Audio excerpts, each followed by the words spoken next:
Guys, Nigeria is so tough. Everything is on the high side right now. You go to the market today, tomorrow, or the next. That thing you are buying is not going to remain the same. Rice, beans, even as something as simple as sugar has gone up. The whole country is it's as if it's taking a dip. Like it's getting worse. Confessing less actually. And if in this period we are not resilient, there is every likelihood that people are going to be experiencing bouts of mental issues.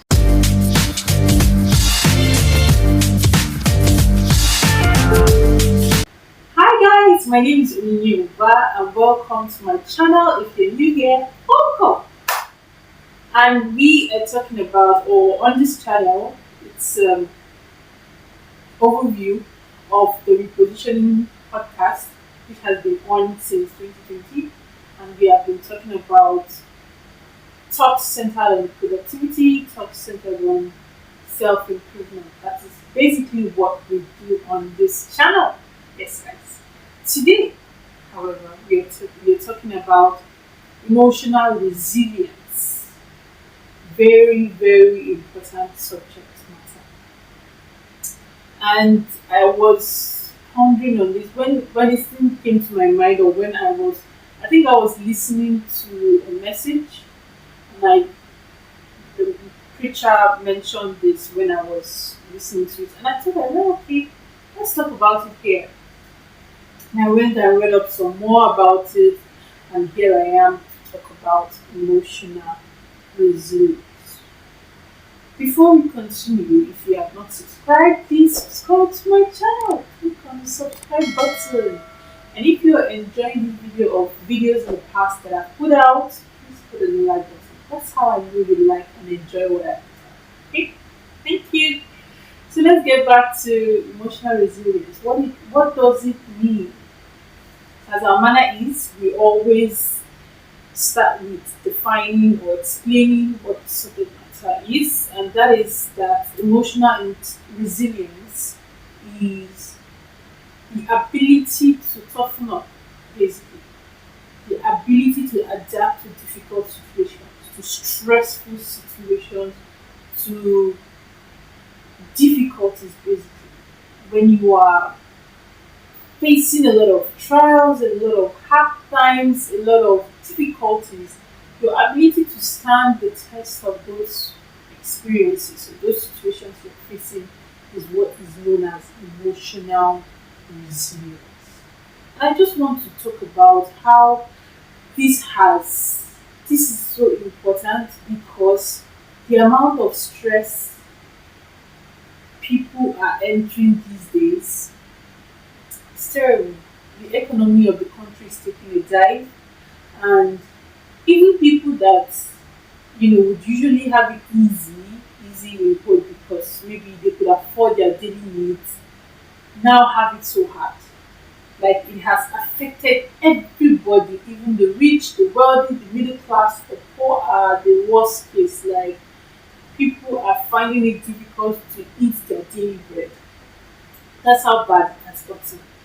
And away from the economy, let's talk about personal journeys. As an individual, you're going through a lot of things. At one moment, you're thinking, oh, I have clarity on where I want to go, and maybe this is what I want to do. And then you apply for it, you get it, and you think, oh, everything is going on fine,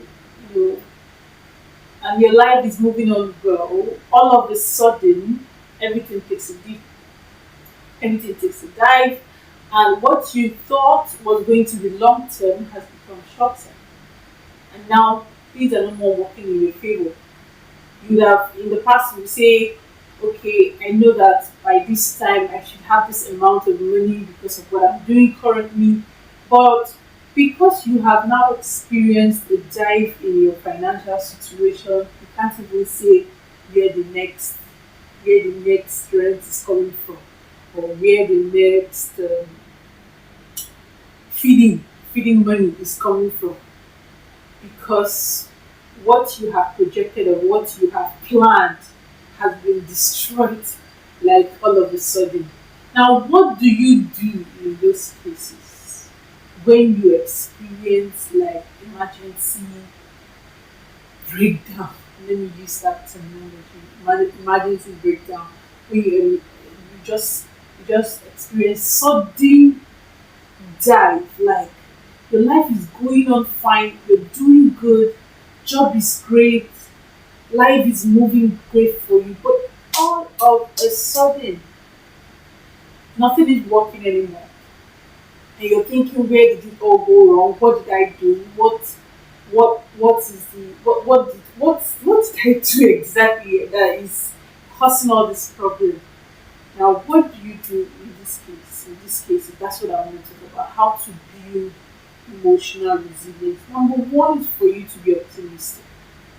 I know that the idea of being optimistic, sometimes people think it as being in denial of the current situation of your life or the current situation of the country you find yourself, but that's not what I'm talking about. Being optimistic basically has is it's on the case of you seeing the brighter side of things. You see, you believe that even though things are taking a dive now, even though your situation at this moment is not something to rejoice over, is not something to be happy over, you believe that in the future things will get better. That's being optimistic. That's being positive. So try to see the brighter side of things. And I'm not just saying this because being optimistic automatically solves the problem. No, it's just builds your mind to keep moving. Because if we dwell on this issue of lack, this issue of stress, this issue of being down totally, like the downward dive that your life is going into, if you dwell on it, you're just creating more problems. So, because we do not want to create more problems and we want an improvement in our conditions, the best thing to do is to be optimistic. To look at the bright side of things. And then that mindset alone is capable of taking you to the level which you should be. So that's that on being optimistic. Another thing is facing your fears. Guys, when I say facing your fears, and you're thinking, oh, maybe she has everything else figured out. The truth is, I do not. I do not have everything figured out. No. I also have things that I know that I definitely need to face. Because if I must move to the next level, these are the fears that I need to face. So, face your fears, guys. I'm not saying this because I have it all figured out. I'm saying it because we are in this together. We need to move. We are not giving up is not an option, slowing down is not an option, as in totally leaving it and leaving things the way they are is not an option. We have to find a solution to what we are going through. And so one of those things is facing our fears. What's that thing you're scared of doing? You need to face it. You need to face that fear. You need to come to understand that it is only by facing your fears it becomes less frightening. The more you are scared, the more you are dodging it, the more you are skipping it, the more fearful it looks, the more undoable it looks. But when you take the plunge and get it done right away, or put the first step, make the first step, and you're thinking, oh, is it this thing that I've been wasting time on? Like I've lost so many years, so many hours, so many months because I keep procrastinating as a result of fear. So yes, face your fear, guys. It could help you build emotional resilience. Another thing I want to talk about is finding meaning in what you do. Somebody said that resilient people, they do not have jobs, they have callings, they have purpose, they have missions. When you are resilient, what you're doing is not just for the sake of any money. There is a deeper meaning to it. There is a deeper impact to it. And it is when you find a deeper meaning to what you're doing that you can stay true to it. Especially if at the moment you're not finding that fulfillment, that sense of satisfaction you're looking for, it is important for you to add a greater meaning to what you're doing. So let's say what you're doing, you feel like, what could you possibly add as a greater meaning? How about finding something extra to do that gives you purpose, that makes you realize that there's more to life than just going through it, making money, providing for the family. I mean, those are great, awesome, wonderful. I mean, each and every one of us should be able to do that, but that's like too regular. That's like just passing through life like that. But finding a deeper meaning to life, which would mean basically impacting others. That's how I see it. A deeper meaning to impacting others.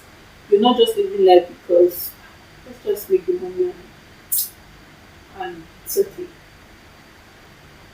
Like that deeper meaning of being impactful, being a reason for somebody's motivation, being a reason for somebody's inspiration. That's a deeper level of life. And if you find that extra meaning, that extra um, meaning to what you're doing, it can build emotional resilience. It can help you become better. It can help you stay true to what you're doing. Because if there's no deeper meaning, you could easily give up. You could easily just discard it and move on to the next best thing. Alright? So, number four I want to talk about is being spiritual. And when I say being spiritual, I mean talking to God. You know, sometimes when we experience backlashes, it could be a sign from God that we need to take a step back, have a retreat, a one-on-one time with God, and try to build that relationship that you possibly have lost with God. And you realize that when your spiritual side is booming, when your spiritual side is flavored, you have a relationship with God, your prayer life is intact, you're moving at a very high speed spiritually, it will evidently affect other parts of your life. That part of your life you think that it's not moving, it's not making any headway. Think about it. It could just be you just need to revive the prayer life, talking to God, reading the scriptures, and making your spiritual being a part of you. Not just a Sunday thing, not just a fellowship thing. It should be something you and God have a relationship. That's basically what I mean about spirituality. So you have to be spiritual, you have to talk to God often. You have to talk to God always, not often actually. You have to talk to God always, daily. Every time you're talking to God, you're finding, just trying to build the relationship with God. Somebody said one time that there's no overdose in prayers. You don't pray and say, you've overdosed of prayer. Don't pray again. No, there's nothing like that. So keep praying, talking to God, and who knows, that feeling of being downcast will dissipate because you've found the right standing with God, and the energy, the strength, the grace to move forward, the grace to continue pushing will be given to you. So be a spiritual person. It goes a very long way. Guys, that's it for this video. And just for a recap, I mentioned let's be positive. I also mentioned that we should face our fears. And I also mentioned we should find meaning to what you do. And finally, embrace spirituality, embrace God into your life. God has He means a lot to us, and He wants us to draw closer to Him. So we have to draw close to Him in these times where a lot of things are bad, a lot of things are, things are moving well for you, and then you just, and things take a dive. Maybe, just maybe, it is God telling you, how about you draw closer to me? Because you've abandoned me, you've left me, no prayers anymore, no reading the Bible anymore, because you feel life is good, business is working, there's work here and there's so much to do, but no time for God. So think about what I've said. All these tips or areas I've mentioned of building emotional resilience are very important. You have to follow them accordingly so that you get to the point where God wants you to be. Because I'm sure it is not where you are right now. There's still so much more you have to achieve. There's still so much more you need to become. And there's so much bigger than who you are currently. So you have to follow these steps to build emotional resilience. That's it for this video, guys. Please do subscribe. Subscribe to my channel. Hit the like button. If you enjoyed this video, click that like button. Click it. Alright? So that I know that you enjoy what I put out and I give out some more. That's it, guys. Thank you for listening. Bye.